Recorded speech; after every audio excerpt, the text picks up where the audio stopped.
accueillir aujourd'hui pour notre conférence printanière intitulée « Regard sur la parentalité d'accueil, défis et tensions vécus dans l'exercice de leur rôle ».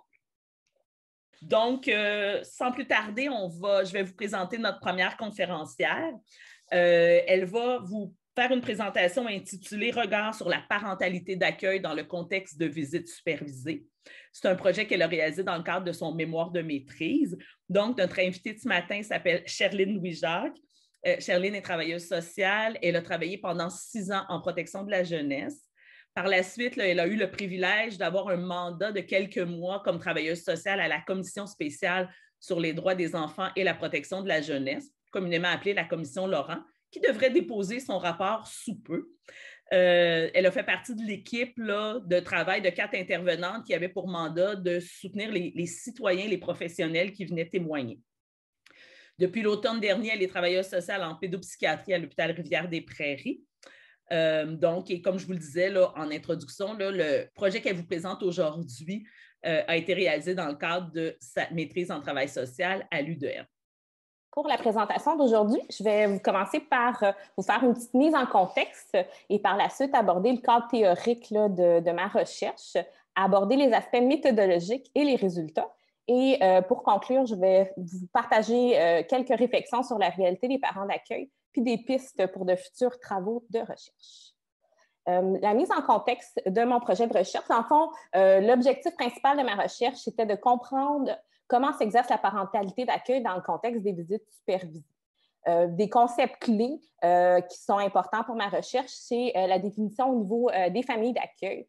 J'attire votre attention sur le fait qu'une famille d'accueil, c'est 1 ou 2 personnes qui accueillent à la maison jusqu'à 9 enfants en difficulté qui sont confiés par la Direction de la protection de la jeunesse.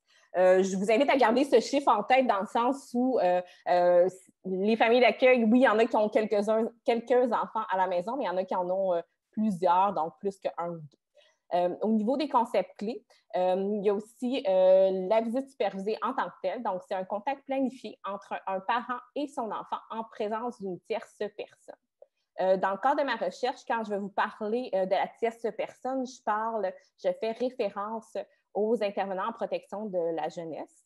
Donc, c'est des intervenants qui sont au suivi de l'enfant dont je vais parler plus précisément. Pourquoi ce projet de recherche-là? C'est que la Direction de la protection de la jeunesse de Montréal s'est intéressée justement aux pratiques en matière de visites supervisées. Il y a quelques années, en 2011, un comité de travail composé de chercheurs et cliniciens a été mis sur pied pour justement adresser cet enjeu clinique. Et ce qui est ressorti, c'est que les visites supervisées, c'est une pratique clinique complexe, que les intervenants ont besoin de soutien, de formation. Donc, suite à ce comité de travail-là, il y a une formation qui a été construite, créée pour adresser les visites supervisées, pour que les visites supervisées se passent bien pour les enfants. Rentrons dans le vif du sujet. Pourquoi il y a des visites supervisées? Parce que le fait de laisser un enfant seul avec son parent le mettrait à risque au niveau de son intégrité physique et psychologique. Quand je parle de risque, on fait référence au risque d'abus physiques, sexuels ou de mauvais traitements psychologiques. On parle aussi de raviver les traumatismes vécus par l'enfant, mais aussi, dans le cas d'enfants qui sont placés, fragiliser la stabilité du placement, puis aussi nuire au développement et au bien-être de l'enfant. Une fois que le risque a été identifié pour l'enfant, la question suivante, c'est qu'est-ce qu'on vise en mettant en place des contacts entre l'enfant et son parent?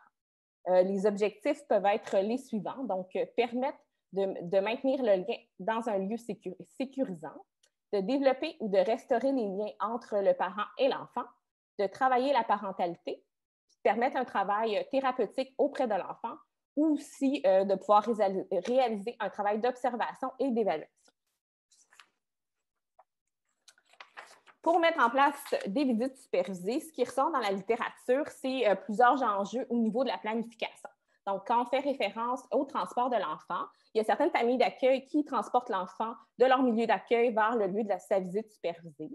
Des familles d'accueil, ce qui rapporte, c'est que ça permet à l'enfant justement de faire une belle transition entre leur milieu à eux et la visite avec son parent. C'est un peu comme si certaines familles d'accueil, ce qui est rapporté dans la littérature, voyait comme j'autorise l'enfant à aller vers son parent et l'enfant, à l'inverse, le parent l'autorise à retourner vers moi.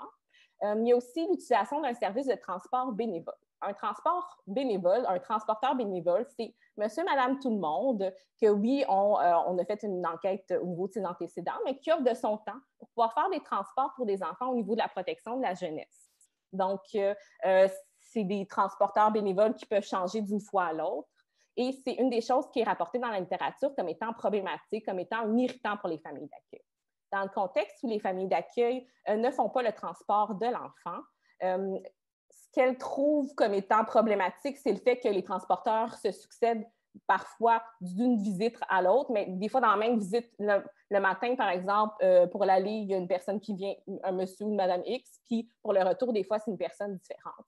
Donc, ce que les familles d'accueil rapportent, c'est que ça manque de sécurité, puis de stabilité, puis de prévisibilité pour l'enfant. Donc, eux, ce qu'elles souhaiteraient, justement, ce qui est mis de l'avant, c'est qu'elles voudraient une stabilité pour ces enfants-là, que ce soit toujours le même transporteur, dans la mesure du possible, qui viennent transporter, venir chercher l'enfant. Au niveau de la planification des visites supervisées, l'horaire des visites supervisées pose problème parfois au niveau de l'horaire personnel de la famille d'accueil. Donc, il y a des familles d'accueil qui travaillent, qui ont d'autres activités. Donc, devoir insérer les visites supervisées à travers leur horaire personnel, des fois, ça pose problème.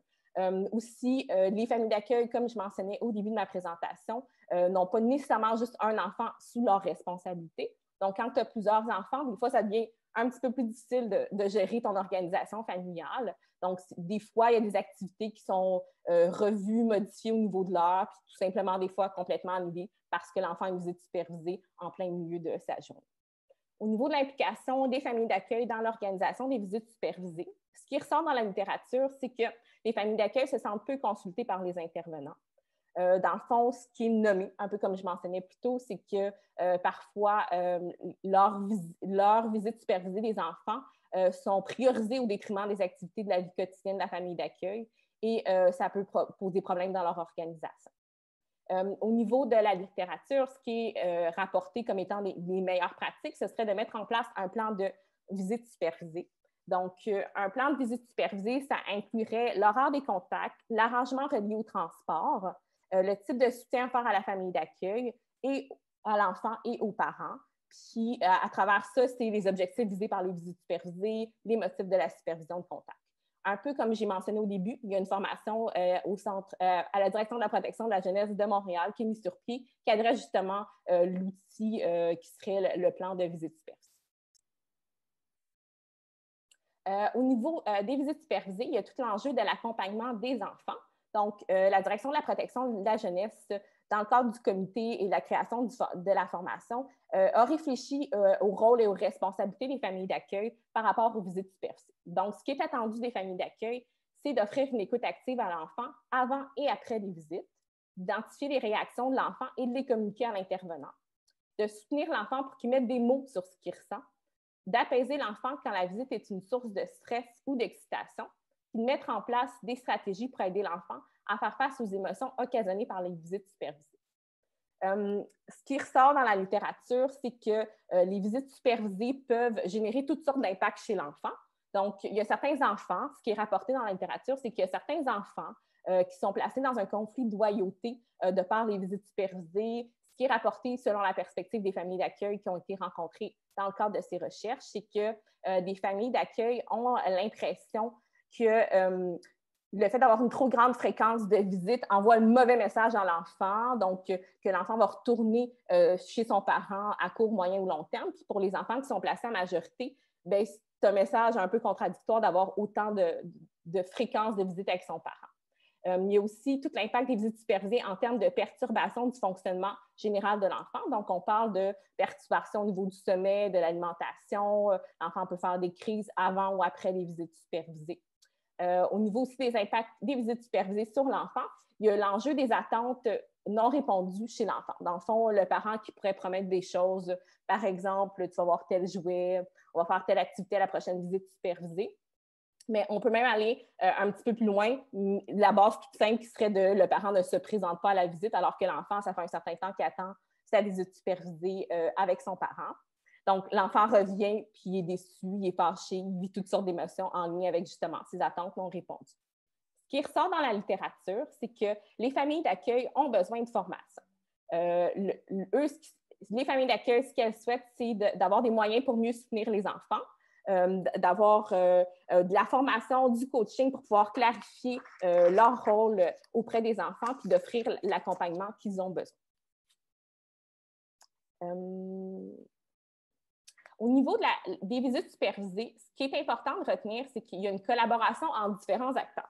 Il y a l'intervenant de la protection de la jeunesse, il y a le parent d'origine, il y a la famille d'accueil, mais au cœur de tout ça, il y a l'enfant, bien sûr, mais les acteurs principaux sont justement les trois que je viens de mentionner. Ce qui ressort dans la littérature, c'est qu'il y a une dynamique relationnelle qui s'installe au niveau des visites supervisées. Donc, si on prend sous l'angle du parent d'origine, parfois les parents d'origine vont avoir une opinion négative par rapport aux familles d'accueil. C'est ce qui est rapporté dans la littérature, que les parents, selon la perspective des familles d'accueil, les parents d'origine vont penser d'elles qu'elles font partie du même système qui ont retiré leur enfant, que ça soit des gens qui leur veulent, entre guillemets, leur rôle de parent d'accueil. Donc, toute cette tension-là reliée au retrait de l'enfant et selon la perspective des familles d'accueil qui ont été questionnées dans la littérature, toute cette perception négative du rôle de la protection de la jeunesse dans leur vie est déversée sur la famille d'accueil. Puis, à l'inverse, ce qui est mentionné dans la littérature, ce qui ressort, c'est que certaines familles d'accueil ont une opinion négative des parents d'origine. Certaines familles d'accueil ont quelques informations sur le pourquoi l'enfant a été retiré de son milieu. Puis, si on peut penser à toutes sortes de qualificatifs pour des parents qui, justement, auraient eu des comportements violents, qui auraient été négligents, qui auraient eu des problèmes de consommation, si on pense à tous ces qualificatifs négatifs, bien, certaines familles d'accueil peuvent les attribuer aux parents. Donc, se dire qu'on va, comment je dirais ça? Se dire qu'on va permettre à l'enfant d'aller avec cette paix d'esprit-là à son contact de visite supervisée, c'est plus difficile pour certaines familles d'accueil parce que, justement, elles sont au courant de ce que le parent a pu faire à l'enfant ou les risques qu'il représente. Ça devient difficile pour eux, justement, d'autoriser l'enfant à aller à sa visite supervisée. Et du côté des intervenants, donc la perception des familles d'accueil des intervenants, un peu comme je disais tout à l'heure, c'est l'impression qu'ils sont peu consultés par rapport à tout ce qui est organisation, planification des visites supervisées, qui sont peu entendus lorsqu'elles rapportent des réactions de l'enfant. Puis il y en a même qui disent que ça va super bien avec leurs intervenants, mais ce qui est rapporté, c'est que les intervenants changent souvent. Donc, des fois, ils ont peu de contact avec ceux que ça va bien, puis tranquillement, pas vite, quand une relation se bâtit, bien, malheureusement, l'intervenant quitte, donc c'est tout est à recommencer. Au niveau de mon cadre théorique, j'ai choisi le modèle écosystémique de la parentalité par La Charité et ses collègues. Donc, je ne sais pas si vous voyez mon petit curseur ici. Donc, moi, ce que je m'intéresse, c'est aux trois axes de la parentalité.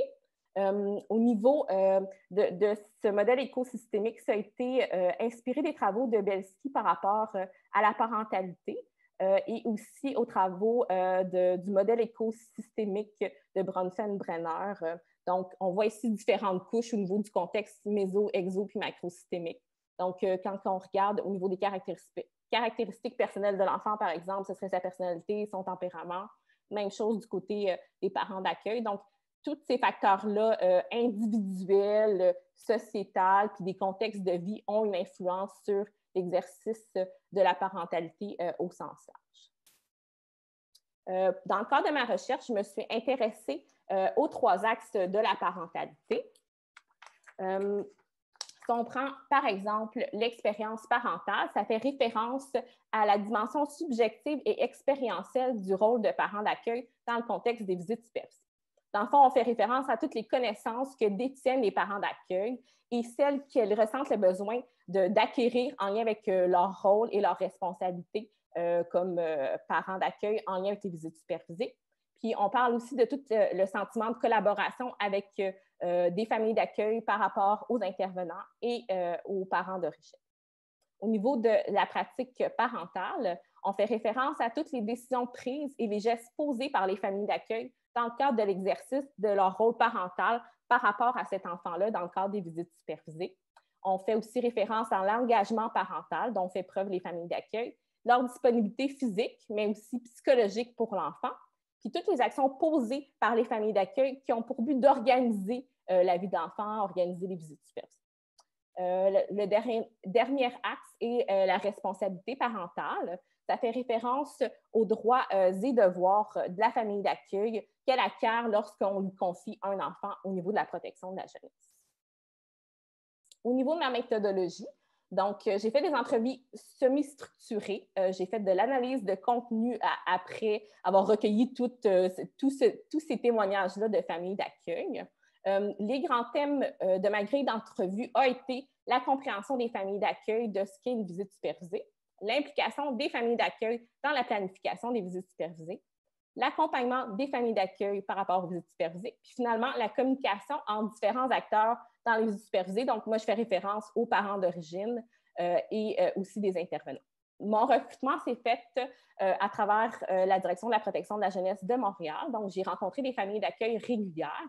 Si on se rappelle ma définition au début de famille d'accueil, si on rajoute la spécificité d'être une famille d'accueil régulière, c'est-à-dire ne pas avoir de lien significatif avant d'accueillir l'enfant chez soi. Donc, tu ne connais pas l'enfant que tu accueilles avant de l'accueillir. Donc, mon recrutement s'est intéressé aux familles d'accueil qui avaient des enfants qui avaient des enfants de moins de 12 ans qui bénéficiaient de visites supervisées avec un ou l'autre de leurs parents. Pourquoi des enfants moins de 12 ans? C'est parce que la formation, justement, qui a été créée à la Direction de la protection de la jeunesse s'est intéressée justement à cette tranche d'âge-là pour pouvoir bâtir leur formation. Au niveau de la présentation de mon échantillon, j'ai rencontré 14 parents d'accueil, donc 4 couples de parents d'accueil. Donc, mon échantillon est composé de 10 femmes et de 4 hommes. Je tiens à préciser que les couples de parents d'accueil, je les ai rencontrés ensemble. Je n'ai pas fait des entrevues individuelles.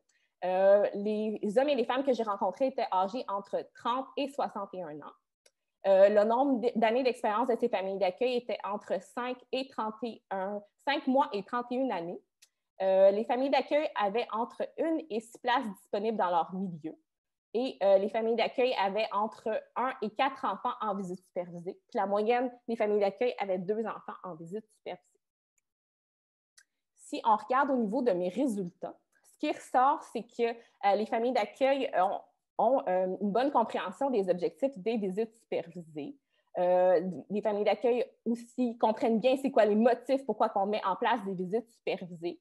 Si on fait un parallèle au niveau de la littérature, dans ma recherche, ce que les familles d'accueil n'ont pas mentionné, c'est toute la visée thérapeutique des visites supervisées. Puis moi, mon hypothèse, c'est que les familles d'accueil, étant donné que dans la culture populaire, quand tu dis quelque chose est thérapeutique, tu vois un certain apaisement par rapport à ta situation, mais les familles d'accueil, elles, ce qu'elles rapportent, c'est que les enfants peuvent avoir des réactions quand ils reviennent de visite supervisée. Donc, faire ce lien-là de « Ah, la visite supervisée peut être thérapeutique pour l'enfant », des fois, c'est un petit peu plus difficile de pouvoir le faire. Même chose par rapport aux risques associés à la mise en place de visites supervisées. Il y a certaines familles d'accueil qui n'ont très peu d'informations par rapport au motif pourquoi l'enfant a été retiré de son milieu d'accueil, d'origine, excusez-moi. Donc, c'était difficile pour elle de pouvoir identifier justement le risque plus concret, exemple d'abus physique, d'abus sexuel, parce que tout simplement, elle n'avait pas l'information.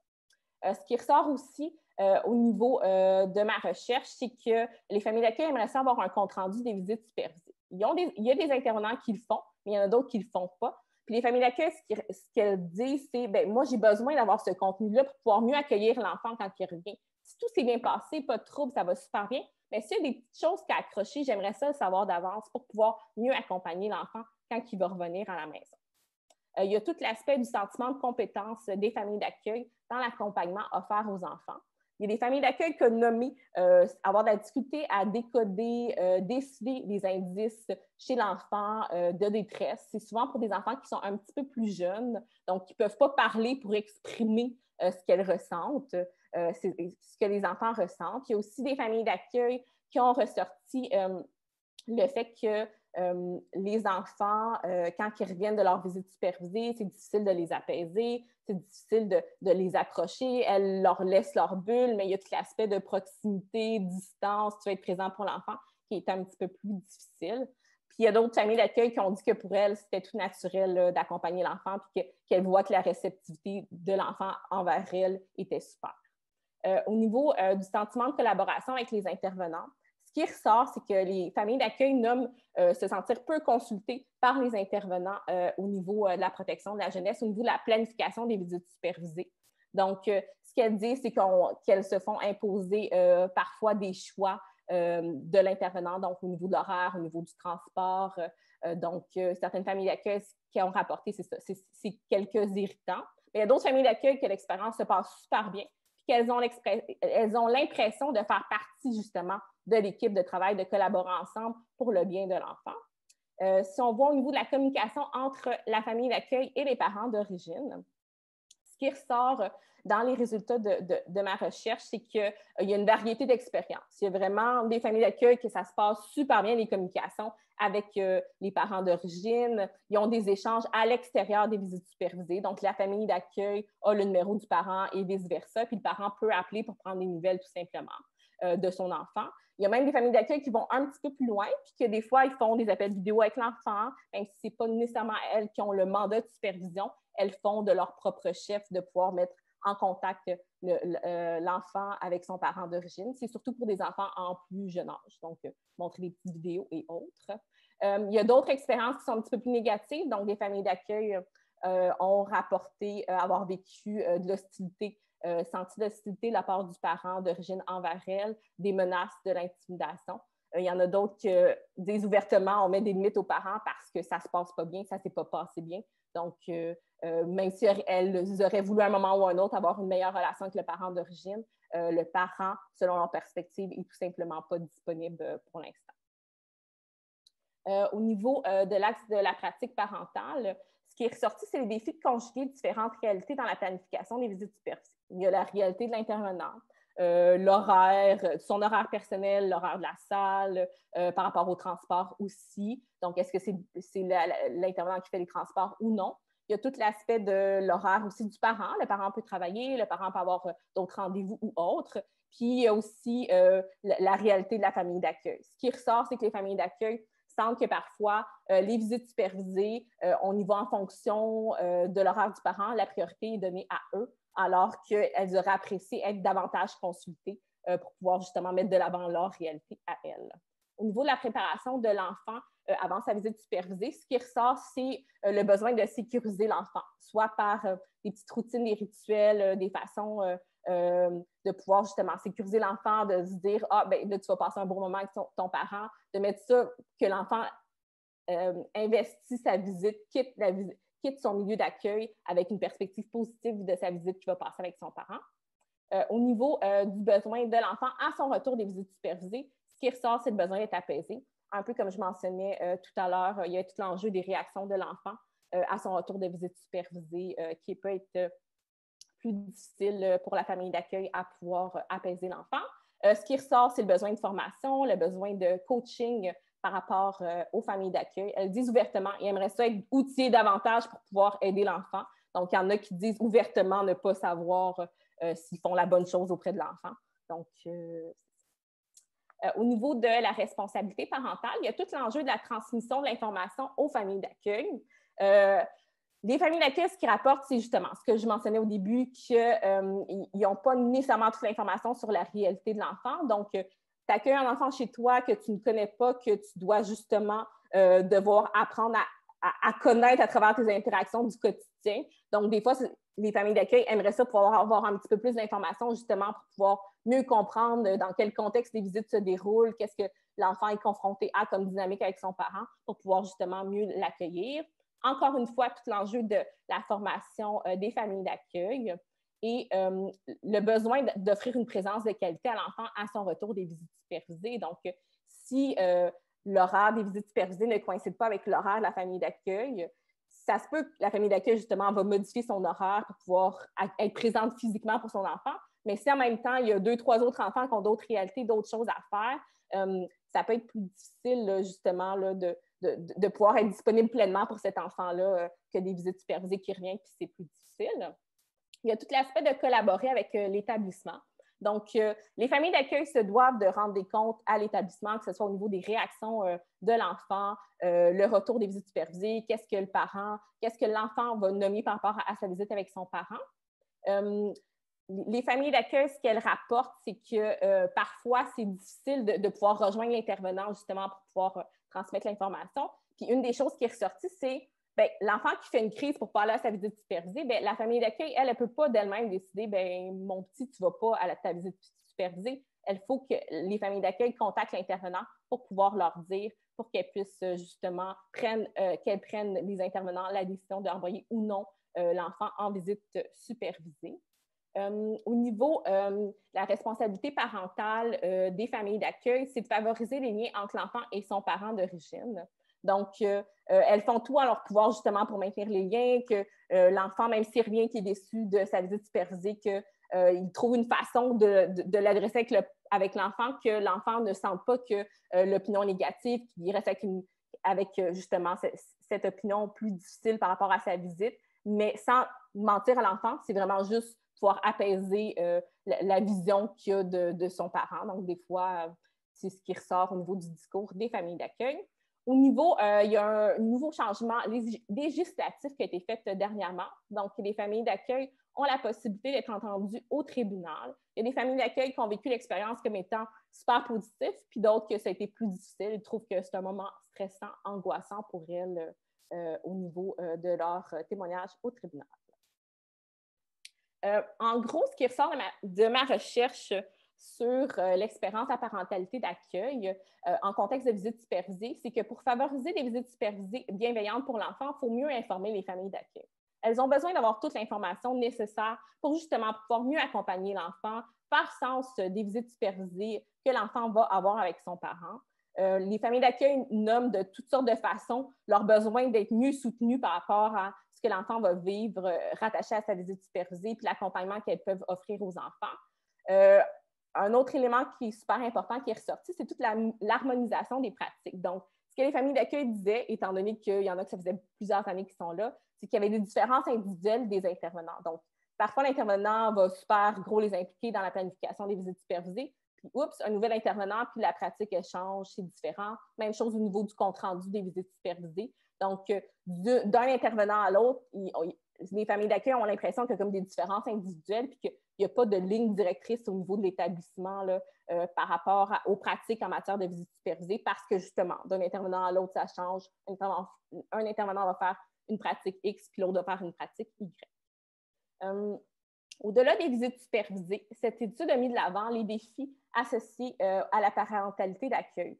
Donc, les familles d'accueil, des fois, sont tiraillées entre différentes positions. Donc, protéger l'enfant de cette perception-là du parent abuseur, négligent, le parent, des fois, qui peut être hostile, puis l'information qu'elle détient par rapport au milieu d'origine n'est pas très positive. Donc, comment envoyer l'enfant, comme je disais au début de ma présentation, en toute quiétude dans ces visites supervisées. Des fois, c'est plus difficile. Donc, il y a comme un tiraillement interne de la part des familles d'accueil. Puis à travers ça, bien, les familles d'accueil sont conscientes que les parents d'origine ont des droits. Puis il y en a plusieurs qui l'ont nommé, qui se mettent à la place des parents d'origine, puis qui se disent, bien, moi, si on m'avait retiré mon enfant, c'est sûr et certain que j'aurais voulu des contacts, c'est sûr que j'aurais réagi fortement. Donc, ils sont capables de se mettre à la place du parent d'origine. Puis, à travers tout ça, à travers ce tiraillement-là sur maintenir les liens entre le parent et l'enfant, le protéger des contacts qui semblent plus ou moins positifs, les familles d'accueil aussi doivent se protéger elles-mêmes, mais aussi protéger leur milieu. Donc, ces familles d'accueil-là, quand l'horaire des visites supervisées a préséance sur leur horaire de leur organisation familiale, voient ça des fois comme un peu une intrusion là, dans leur vie, dans leur façon de fonctionner. Donc, ça devient un petit peu plus difficile. Puis, il y a toute l'importance de reconnaître les familles d'accueil comme partenaires dans l'intervention au niveau de l'intervention auprès des enfants.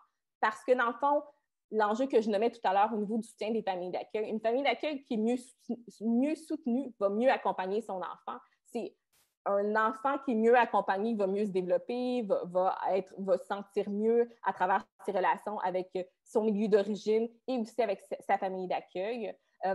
Les familles d'accueil sont justement les yeux et les oreilles des intervenants, sont là au quotidien avec les enfants, sont dévoués, ils mettent de l'avant plusieurs choses pour pouvoir justement offrir des visites supervisées bienveillantes aux enfants, mais l'enjeu est plus large que les visites supervisées parce que les visites supervisées s'inscrivent dans une trajectoire de service, une trajectoire d'intervention au niveau de la protection de l'enfant. Donc, ça va au-delà des constats qui sont faits, ça va au-delà des enjeux au niveau des visites supervisées. Et pour conclure, des pistes pour de futurs travaux. Donc, les enjeux associés au rôle des parents d'accueil en lien avec les visites supervisées a fait ressortir des éléments intéressants. Il aurait été intéressant de pouvoir justement, quand j'ai rencontré des couples de parents d'accueil, de pouvoir en avoir plusieurs, pour pouvoir justement comparer les visions entre couples de parents d'accueil, donc voir s'il y a des différences, des similitudes dans leur vision, dans leur rôle qu'ils doivent faire auprès de l'enfant. Il y a tout l'aspect de la réalité des parents, des pères d'accueil.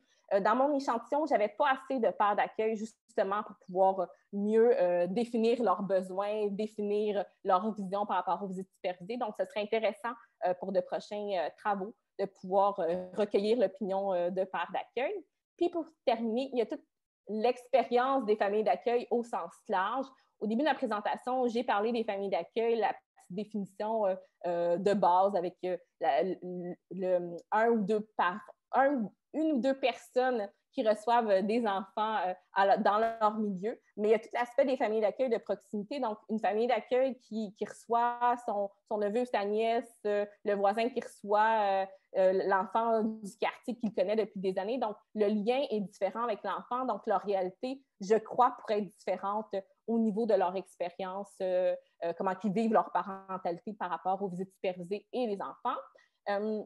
Puis il y a tout l'aspect des familles d'accueil qui ont une visée adoptive, donc les familles d'accueil banque mixte. Donc, ces parents d'accueil-là accueillent un enfant chez eux pour pouvoir l'adopter. Donc, encore une fois, je peux émettre l'hypothèse que leur façon de voir les visites supervisées, leur vision, leur rôle, leur responsabilité peut être perçue différemment. Puis je pense que la meilleure façon de justement pouvoir documenter cette réalité-là, c'est de pouvoir poursuivre des travaux en ce sens. Ce qui conclut ma présentation. Merci beaucoup, Cherline, pour ta présentation. Je rappelle aux gens qu'on va avoir une période de discussion à la fin. Toutefois, j'ai noté là, quand même certaines interventions tout au long de la présentation et c'est des enjeux qui vont aussi traverser la présentation de notre prochaine conférencière. Je vais l'inviter à afficher son PowerPoint. Dans le fond, l'idée, c'est que toute la notion de la question de la collaboration avec les parents d'accueil est au cœur des discussions. Les enjeux de collaboration, les enjeux de confidentialité. Certaines personnes ont aussi mentionné de façon très à propos que la visite supervisée s'inscrit dans une trajectoire de service, une trajectoire d'intervention. Donc, il faut voir au-delà de la visite supervisée quel accompagnement on offre aux parents d'origine dans le choc du retrait, dans la reconnaissance des difficultés qui ont mené au placement, dans les vulnérabilités même de ces parents d'origine qui viennent aussi jouer sur le lien et sur les visites supervisées. Donc, plein de pistes intéressantes pour situer cette réflexion-là des visites supervisées dans quelque chose de plus large. On aura la chance d'y revenir dans quelques minutes lors de notre période de discussion. Mais je trouve que ça met quand même bien la table pour la présentation de notre deuxième conférencière. Donc, il me fait plaisir de vous présenter Marie-Pierre Joly, qui va présenter qui va faire sa présentation, dont le titre est « Comprendre les tensions vécues par les parents d'accueil à l'égard de leur rôle et de leur identité », toute la question de l'apport de l'éthique critique. Donc, Marie-Pierre est candidate au doctorat à l'École de travail social de l'Université de Montréal. Elle est aussi agente de programmation, de planification et de recherche au Centre d'expertise de l'Institut universitaire Jeunes en difficulté du CIUS du centre-sud de l'île de Montréal. Marie-Pierre a aussi, en parallèle avec son expérience d'APPR et de chercheur, une expérience de 15 ans comme intervenante auprès des familles en difficulté et leurs familles. Donc, elle possède également une expertise sur les visites supervisées. Donc, ce serait intéressant de faire le lien tout à l'heure dans la discussion sur toute la question de l'évaluation de la formation et de l'accompagnement des parents d'accueil. Elle est aussi formatrice en attachement et en trauma complexe. Donc, dans le fond, sa présentation est issue de sa thèse de doctorat, mais aussi teintée par sa longue expérience clinique et ses expériences dans d'autres contextes. Alors, je vais lui céder la parole pour sa présentation. Donc, bonjour tout le monde. Je suis très contente d'être ici aujourd'hui. Comme je disais à mes collègues proches de l'équipe, aujourd'hui, c'est la première fois que je présente des résultats préliminaires sur mon doctorat, fait que je suis bien fébrile et très contente d'être là aujourd'hui pour vous partager ça. Dans la présentation d'aujourd'hui, dans le fond, on va aborder toute la complexité du rôle de parent d'accueil. C'est un sujet qui me passionne depuis longtemps. Moi, Marie-André faisait un peu la petite histoire. J'ai commencé mon parcours de travailleuse sociale en étant intervenante ressources dans le bon vieux temps, si on peut dire ça de même. En fait, tout ça pour dire que j'ai connu le avant, la LRR, j'ai connu le après.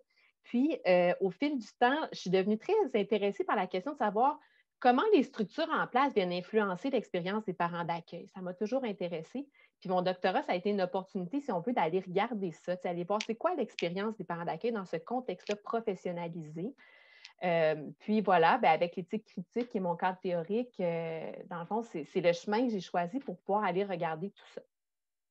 Fait que dans ma présentation d'aujourd'hui, évidemment, ça va suivre un petit peu la même structure que la présentation de Cherline. On ne passe pas à côté. Je vais vous parler rapidement des tensions en contexte professionnalisé là, de ma recension des écrits, mais on va passer vite pour se donner du temps de jaser de mes résultats. Je vais quand même prendre le temps de vous expliquer pourquoi l'éthique critique. Ça vient d'où cette idée-là de regarder ça sous l'angle de l'éthique. Je vais vous présenter mes questions de recherche. J'ai 2 questions de recherche dans mon doctorat. Il y en a une qui s'intéresse à comprendre, à faire un portrait des situations éthiquement difficiles que rencontrent les parents d'accueil, puis une autre qui s'intéresse davantage au raisonnement éthique, c'est-à-dire la manière dont les parents d'accueil arrivent à naviguer dans les situations éthiquement difficiles. Pour aujourd'hui, les résultats préliminaires que je vais vous présenter vont être davantage concentrés sur les situations éthiquement difficiles, sur le portrait. Puis, par contre, dans les perspectives, je vais vous amener un peu là où je m'enligne dans ma réflexion sur le raisonnement éthique, donc toutes les stratégies que les parents d'accueil mettent en place pour traverser ces situations-là, parce que force est d'admettre que finalement, ils passent à travers et qu'ils continuent d'exercer leur rôle. Fait que c'est ça, moi, qui m'intéresse de voir comment ils font, comment ils arrivent à passer à travers ces moments-là qui sont possiblement les situations qui ont une connotation éthique amènent souvent une souffrance. Hein? Fait que c'est possiblement des moments où les parents d'accueil se retrouvent en assez grande souffrance. Vous allez voir au fil de ma présentation, là, les propos des parents d'accueil sont venus illustrer ça. Donc, pour faire un petit bout sur l'accueil familial et la professionnalisation, vous êtes probablement au fait que dans les dernières décennies, il y a eu des enjeux qui sont survenus en lien avec le recrutement des familles d'accueil, la rétention, la qualité des services, puis aussi la reconnaissance là, du rôle de famille d'accueil pour toutes sortes de raisons de transformation sociale. Plus de femmes sur le marché du travail, des familles monoparentales qui ont peut-être un peu moins de temps consacré à ce rôle-là de parents d'accueil. Fait qu'au fil du temps, il y a eu ça. Il y a eu l'évolution des pratiques cliniques où entre autres, on s'est mis à travailler beaucoup plus en amont du placement. Fait que les jeunes placés sont devenus plus difficiles pour les familles d'accueil avec le temps. On voit ça beaucoup dans la littérature. Donc, je n'élaborerai pas toutes les raisons. Vous connaissez peut-être un peu tout ça, mais tout ça pour dire que ces enjeux-là étaient tellement importants à un certain moment qu'il a fallu comme trouver certaines solutions. Puis la professionnalisation du rôle de parent d'accueil, ça a été vu comme une possible solution pour aider à solutionner ces problèmes-là. C'est quoi la professionnalisation? Dans le fond, c'est le processus par lequel le rôle de parent d'accueil va venir acquérir certains traits typiquement associés au monde du travail. Puis c'est ça, le pari, c'est vraiment que ça permettrait de dénouer l'impasse en rendant le rôle de parent d'accueil plus attrayant, mieux rémunéré, mieux reconnu. Donc, ça pourrait aider à faire face aux enjeux en présence. Et ça se passe un peu partout. Hein? Au Québec, en France, ça fait beaucoup plus longtemps qu'ici, depuis les années 70, qui sont dans un régime davantage professionnalisé. Mais dans les pays, en Grande-Bretagne, en Australie, plusieurs pays d'Europe, c'est vraiment quelque chose qu'on voit dans beaucoup, beaucoup de contextes. Le cas du Québec est un peu particulier. On a professionnalisé certains aspects du rôle de parent d'accueil avec la loi sur la représentation des ressources en 2009. Il y a différents aspects qui sont arrivés avec cette loi-là. Peut-être la chose la plus importante à dire, c'est qu'on parle souvent de professionnalisation, mais dans les faits, ce qui s'est passé, c'est davantage une syndicalisation du rôle de parent d'accueil. Puis, parce que dans le fond, ça a permis le regroupement des familles d'accueil en associations qu'on peut appeler syndicats. Puis les familles d'accueil elles-mêmes utilisent ce terme-là. Dans les entrevues que j'ai faites, ils parlaient couramment de leur syndicat de familles d'accueil. Donc, il y a eu une augmentation du salaire, une reconnaissance du statut travailleur selon la loi, donc le regroupement en association syndicale, si on veut. Un autre changement important qui est arrivé, c'est que le soutien professionnel qui avant était offert par les organisations de protection de la jeunesse, maintenant est devenu la responsabilité de la famille d'accueil, qui, comme travailleur autonome, contractuel, doit elle-même, dans le fond, trouver son propre soutien professionnel. Fait que ça, c'est un grand changement.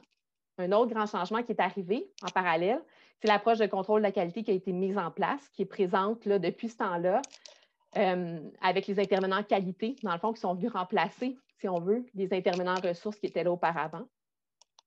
Puis au niveau de la formation, en fait, il y a des nouveaux processus qui sont venus encadrer la formation en lien avec cette loi-là, mais en ce moment, ce qu'on peut dire, c'est qu'il y a une quasi-absence de formation obligatoire pour les familles d'accueil. Il y a le RCR qui sont obligés de faire, c'est toujours un peu notre petite blague, là, parce que c'est la seule formation qui est réellement obligatoire pour être accréditée.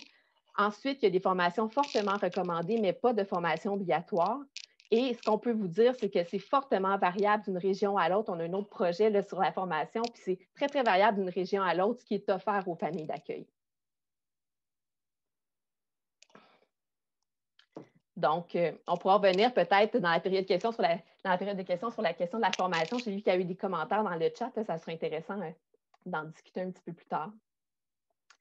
Au niveau de la professionnalisation, c'est difficile de voir, dans le fond, ça a été quoi les impacts de la professionnalisation parce que c'est tellement variable d'une juridiction à l'autre, la manière dont ça a été appliqué, que c'est dur de faire des comparaisons. Puis c'est dur d'isoler les faits. Hein. Qu'est-ce que ça a causé la professionnalisation? Dans la littérature, on arrive difficilement à mettre le doigt là-dessus, mais il y a une chose qui ressort quand on regarde la littérature par rapport au rôle de parent d'accueil dans un contexte professionnalisé, c'est que ça aurait engendré une augmentation des tensions qui sont associées au rôle et à l'identité de parent d'accueil, surtout en lien avec ce double rôle de parent puis de professionnel. Donc, en mettant l'emphase davantage sur le rôle professionnel, ça vient mettre le parent d'accueil, dans le fond, en tension dans ces deux dimensions-là de leur rôle qui doivent cohabiter ensemble, finalement. Donc, on connaît assez bien les tensions. On sait que ça existe. On sait qu'il y en a une tension entre le rôle de parent et de professionnel, mais la manière dont les parents d'accueil vont négocier les tensions, c'est mal documenté. On ne sait pas, quand les parents d'accueil se retrouvent coincés à se demander, admettons, si on donne un exemple, est-ce que le jeune peut m'appeler maman ou papa alors que je ne suis pas son parent, je suis un peu un professionnel, je suis un peu un parent, mais l'enfant a déjà un parent?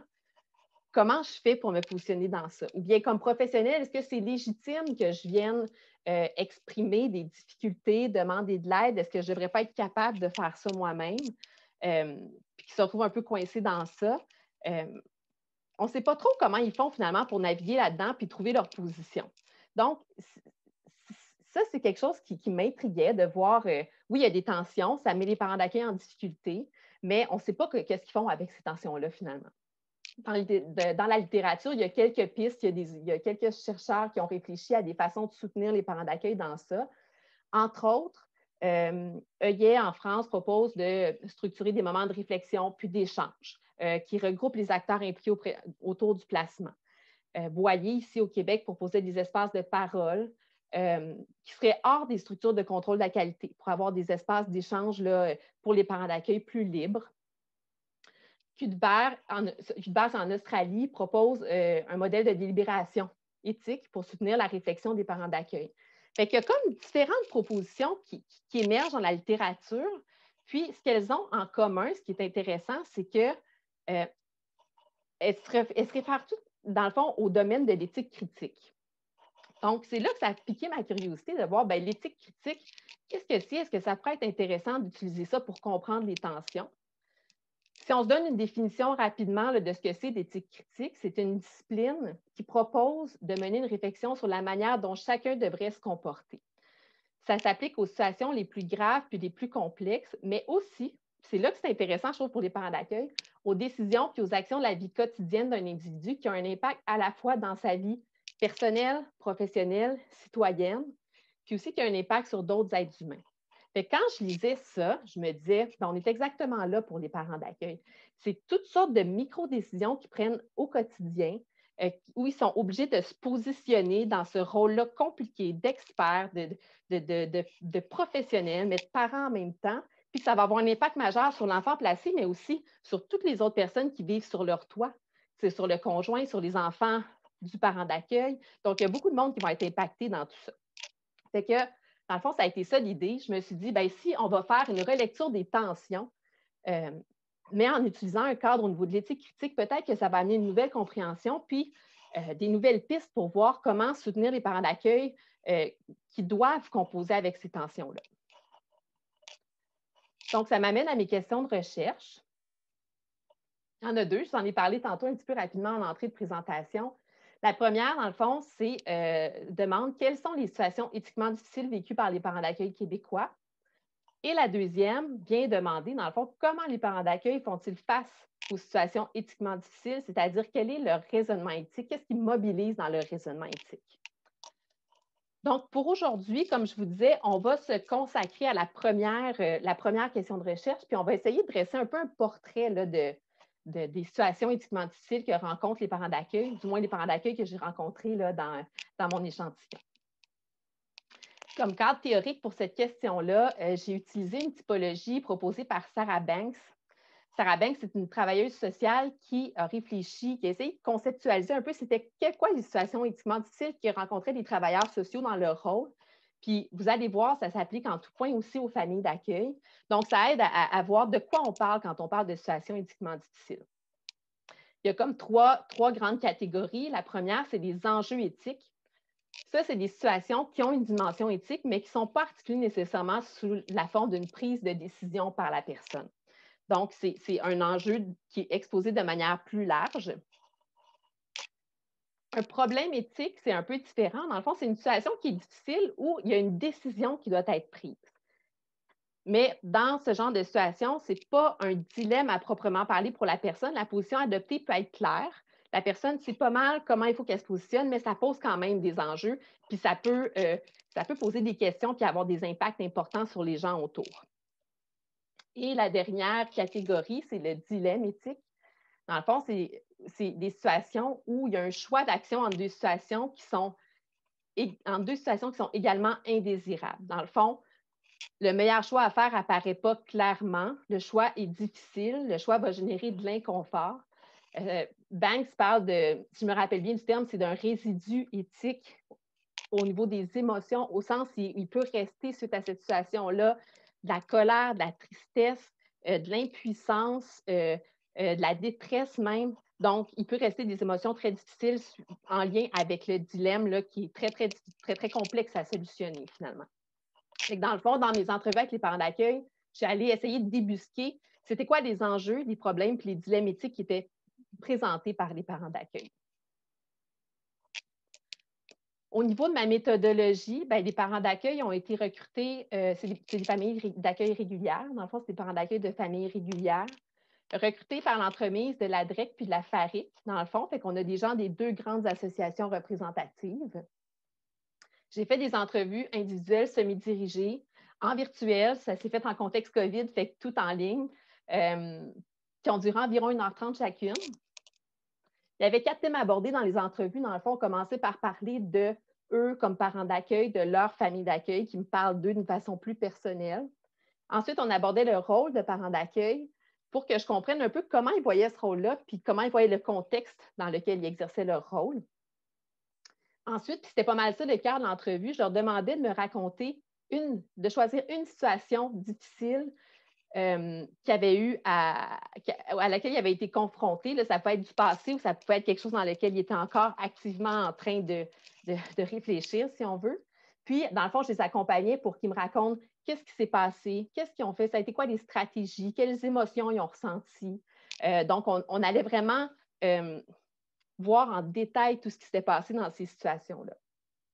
Puis la dernière partie, c'était une vignette clinique où, dans le fond, je présentais la même situation avec un enjeu éthique à tout le monde pour avoir une vision un peu plus transversale de comment toutes les familles d'accueil pouvaient se positionner par rapport à une même situation. Pour ce qui est des analyses, j'ai fait des analyses de contenu thématique avec la proposition de Brown et Clark. Dans le fond, qui est une analyse de contenu thématique assez traditionnelle, là, où en plusieurs étapes, où on dégage les thèmes principaux là, du contenu des entrevues. Et pour ce qui est des récits des situations difficiles, ce que j'ai décidé de faire, ça a été de faire des vignettes, de rédiger des vignettes de situations critiques. Puis, une des raisons pour lesquelles j'ai procédé comme ça, c'est que c'est des récits qui étaient très chargés en émotions, puis qui, des fois, pouvaient devenir confus était très, très touffu, il se passait beaucoup de choses. Puis pour remettre de l'ordre dans tout ça, pour bien comprendre de quoi il était question, c'était quoi l'enjeu, qu'est-ce que les gens ont fait, bien, ça a été très, très aidant, si on veut, d'organiser le discours un petit peu plus pour bien refléter ce que les parents d'accueil souhaitaient me dire, puis pour pouvoir, vous allez voir dans la suite de l'analyse, dégager peut-être des similitudes entre les situations que les familles d'accueil m'ont racontées.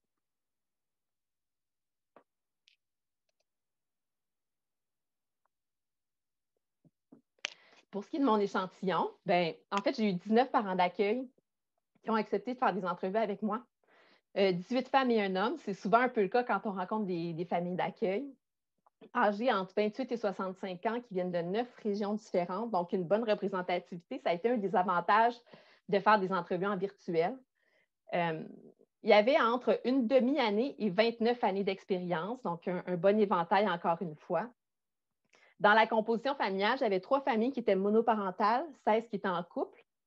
Dans l'échantillon, il y avait 10 familles qui avaient des enfants biologiques à eux, les parents d'accueil, avant d'être famille d'accueil. Puis il y en a 9 qui n'en avaient pas. Et dans le fond, pour le nombre d'enfants accueillis, il y a 16 parents d'accueil de l'échantillon qui accueillaient entre 1 et 3 enfants, donc des familles d'accueil avec 3 ou moins enfants. Puis il y a 3 familles d'accueil qui en accueillaient de 4 à 6, donc il y a des familles d'accueil où il y avait plus de roulement, là, où qui accueillaient un plus grand nombre de jeunes. Puis dans la durée des placements aussi, c'était assez variable. Il y a 5 familles qui accueillaient seulement des jeunes à court terme, 8 seulement à majot, puis il y en a 6 pour qui c'était les deux simultanément, là, qui accueillaient à la fois des placements en urgence, puis il y avait aussi des placements à majorité. Donc, ça nous amène, dans le fond, à parler un peu des résultats là, de ce que j'ai pu identifier au niveau des situations éthiquement difficiles.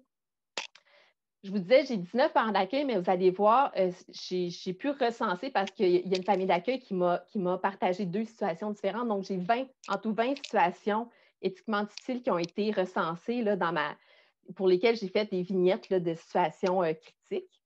Puis tout ça, dans le fond, dans l'analyse, ce qui est ressorti, c'est que c'était possible de faire comme 3 regroupements dans les situations que les parents m'avaient présentées. Fait que je vous les liste ici, puis on va les voir en détail une après l'autre par après. La première, c'est des situations où des parents d'accueil se retrouvaient obligés de se poser la question, est-ce que je demande le déplacement de l'enfant ou est-ce que je persévère dans le placement? Donc, des situations où l'enfant posait des grandes difficultés, puis aussi le parent d'accueil qui devait ultimement prendre la décision du départ ou non de l'enfant.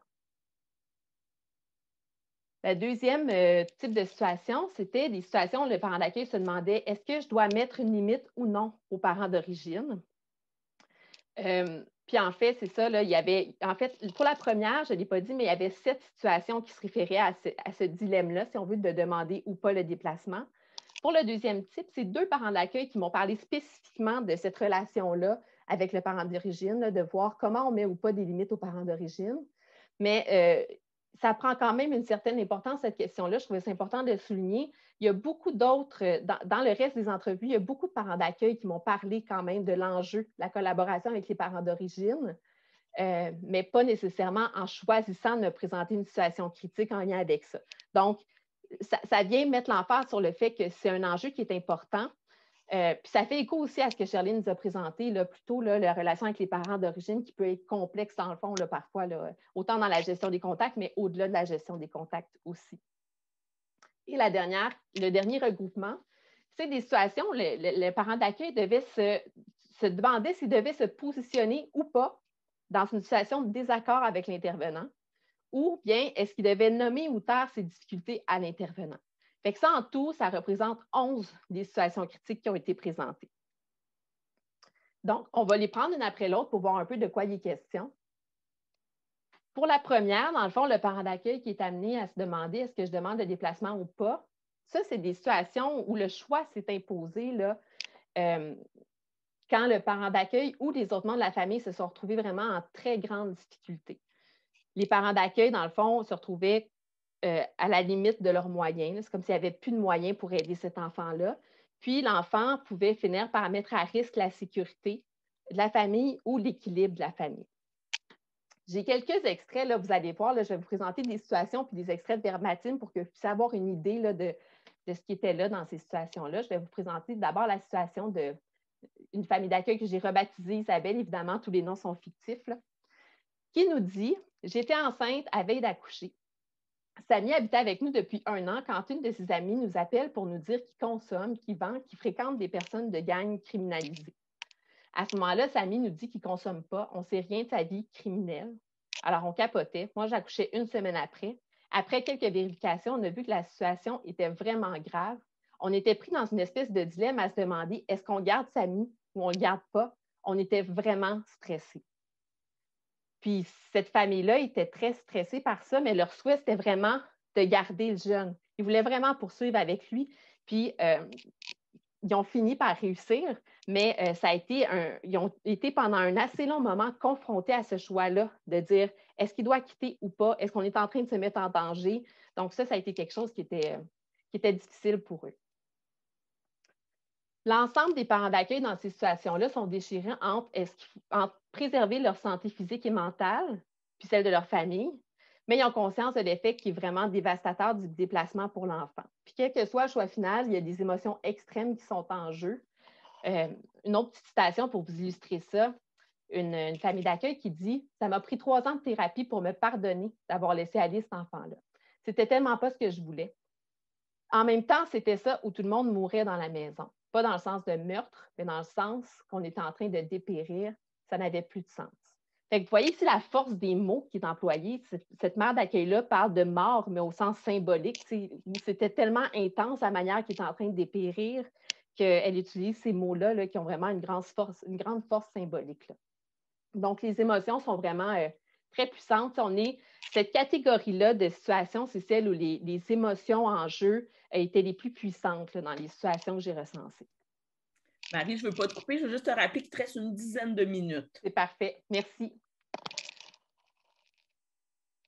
Quand j'ai vu ces situations-là, ce que j'ai essayé de voir, dans le fond, dans mon analyse, c'est qui les parents d'accueil qui me racontaient, qui avaient choisi de me raconter ces histoires-là, ce type de situation-là.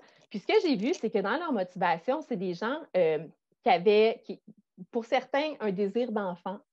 Pour certains, c'était un parcours très personnel d'engagement social, d'engagement d'aidant. Il y en a une pour qui il y avait un parcours professionnel, mais que c'était aussi jumelé à un désir d'enfant.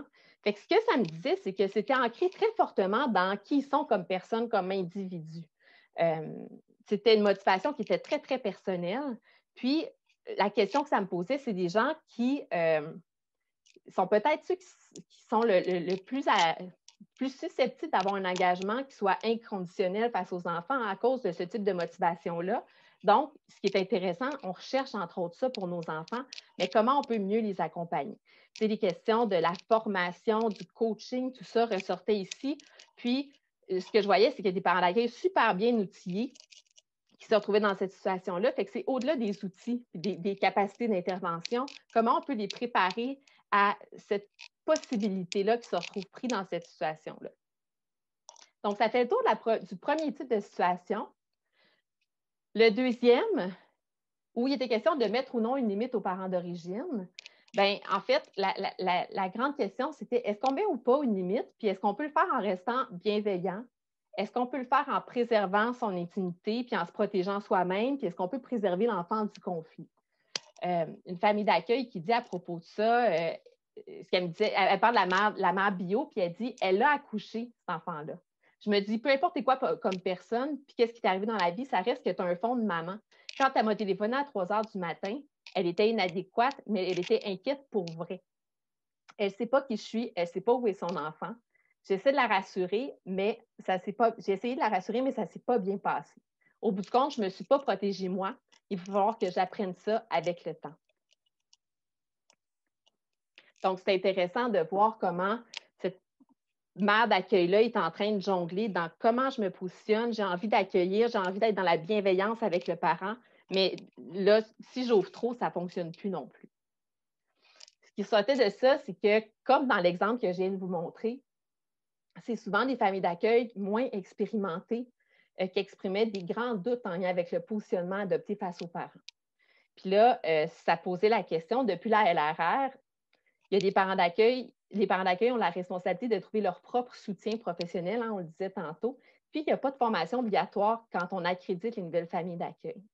Fait que là, dans le fond, ça vient soulever encore une fois la question de comment on soutient les nouvelles familles d'accueil en lien avec le rôle. Est-ce qu'on ne devrait pas mieux les préparer? Est-ce qu'il n'y a pas des idées à mettre en place au niveau de la formation, du coaching, du mentorat? Donc ça, il y a quelque chose vraiment à réfléchir à ce niveau-là pour voir comment les nouvelles familles d'accueil peuvent naviguer dans ça parce qu'avec l'expérience, il y a quelque chose, dans mon échantillon en tout cas, qui semblait à un moment donné se placer. Il y a quelque chose où les gens comme semblaient trouver leur zone puis la manière de naviguer dans ça.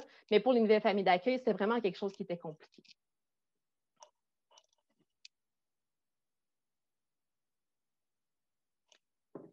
La dernière catégorie de situations, c'est toutes les situations où les parents d'accueil se demandaient s'ils devaient exprimer ou non leur point de vue à l'intervenant. Ça, c'est intéressant. Dans le fond, ça survenait dans différents cas de figure. Des fois, c'était parce qu'il y avait un désaccord à propos des situations où il y avait des besoins de l'enfant qui n'étaient pas répondus ou une tâche qui dépasse le mandat de la famille d'accueil. Des fois, une intervenante qui manquait de professionnalisme, de respect. Dans le fond, les parents d'accueil se demandaient, est-ce que je dois dénoncer ça? Est-ce qu'il faut que je le dise? Est-ce qu'il faut que je prenne position par rapport à ça? On a une petite situation pour illustrer ça, qui est la situation de Mélanie qui nous dit, ça concerne les visites supervisées aussi, ça va faire écho à ce que Sherline nous racontait. Mathis avait des réactions au retour des visites. On m'avait dit de noter toutes mes observations pour documenter. Lorsqu'une intervenante d'expérience est arrivée au dossier, elle m'a reproché mes observations. Elle disait, c'est exagéré, les visites se passent bien, c'est impossible que Jacob réagisse autant. Elle me disait que je m'appropriais l'enfant, que je n'étais pas objective. Je ne savais pas quoi faire. J'ai arrêté de lui nommer mes observations, même si j'avais l'impression de trahir Mathis. Je ne voulais pas qu'elle se mette à chercher des bébites. Donc, on voit bien dans cette situation-là que Mélanie reste coincée vraiment avec un inconfort, puis elle ne se sent pas bien par rapport à l'enfant, elle sent qu'elle ne le protège pas, mais en même temps, elle a vraiment une crainte, tu sais, quand on dit « je ne veux pas qu'elle se mette à me chercher des bébites », plus tard dans l'entrevue, ce qu'on comprend, c'est qu'elle, sa perception, c'est que s'ils se mettent à chercher des bébites, c'est sûr qu'ils vont en trouver. Ça n'existe pas un milieu d'accueil parfait. Tu sais. Il y a toujours des petites choses qui vont retrousser, puis s'ils cherchent, ben, ils vont trouver des façons de nous mettre en défaut, si on veut. Fait qu'elle se sentait très coincée dans ça. L'autre type de situation, l'autre cas de figure, c'est des parents d'accueil qui se demandaient s'il fallait qu'ils dévoilent ou pas leurs difficultés. Une autre petite situation rapidement là, pour vous montrer la couleur que ça peut prendre. Une mère d'accueil qui dit « J'avais déjà demandé le déplacement, mais l'intervenante m'avait dit « Pour ne pas avoir de notes à ton dossier, il faudrait que tu attendes qu'on ait une famille d'accueil pour lui. » Ça fait que j'essayais d'étirer. À tous les jours, je me couchais en pleurant avec mon chum. Je disais « Comment on va faire pour passer au travers? » J'appelais l'urgence sociale aux 2 jours parce que je me disais « Je ne peux pas l'appeler à tous les jours. À un moment donné, ils vont se dire « Elle n'est pas capable de le gérer. » Fait que pour cette famille d'accueil-là, ce qui était particulier, c'est que la notion de note au dossier, c'était très épeurant. Elle, c'était vraiment son rêve d'être famille d'accueil qui était en train de réaliser. Ça, c'était son premier placement. Puis elle avait vraiment l'impression qu'elle pourrait se retrouver à faire fermer sa famille d'accueil si jamais elle insistait pour que le déplacement se fasse plus rapidement. Fait qu'elle ne voulait pas compromettre son rêve personnel, mais en même temps, ce qui fait en sorte qu'elle est restée comme trop longtemps dans cette situation-là. Ce qu'il y a de particulier ici, c'est que toutes les familles d'accueil sentent que la meilleure chose à faire, c'est de se positionner, c'est d'ouvrir sur leur malaise, mais elles hésitent à le faire parce qu'il y a vraiment une crainte d'être perçue comme une ressource récalcitrante, une crainte que l'intervenante cherche ensuite à les prendre en défaut, comme ce qui est exprimé dans l'autre vignette qu'on a lue. La crainte aussi de ne plus avoir de placement ou que la ressource soit fermée. Une famille d'accueil ici qui dit « Mais je me sens prise entre mes valeurs puis la peur, encore une fois, la peur des représailles, la peur d'être identifiée à une ressource récalcitrante, alors que tout ce que je fais, c'est d'être professionnel au bout du compte. » C'est comme s'ils savent la ligne qu'ils devraient prendre, mais cette crainte-là des représailles est forte, puis elle fait en sorte qu'ils ne le font pas toujours. En fait, il y en a qui choisissent de ne rien dire puis de vivre avec l'émotion négative, comme les 2 vignettes qu'on a vues. Il y en a qui choisissent de dénoncer, de faire une plainte, de s'embarquer dans une démarche, dans le fond, où on fait quelque chose à propos de la mésentente qui est en présence, que ce soit accompagné au nom du syndicat. Puis il y en a certains pour qui il y a une démarche de concertation qui se met en place ou de discussion pour régler les choses. Et là, des fois, c'est avec l'intervenant ressources qui est là ou pas. Puis peut-être que le terme intervenant ressources vient vous interpeller parce que vous vous dites peut-être, bien, ça n'existe plus des intervenants ressources. Bien, il y a des régions où ça s'appelle encore comme ça. puis que ces intervenants-là ont gardé un rôle assez similaire à ce qui était avant avec une composante de soutien. Fait que ça, c'est intéressant. Mais c'est vraiment une minorité des situations où il y avait une démarche de concertation qui était mise en place. On se retrouvait plus souvent dans des situations où soit la famille d'accueil ne parlait pas, ou bien elle dénonçait, il y avait une plainte puis une démarche de mésentente qui se mettait en place. C'était ça qui était le plus fréquent.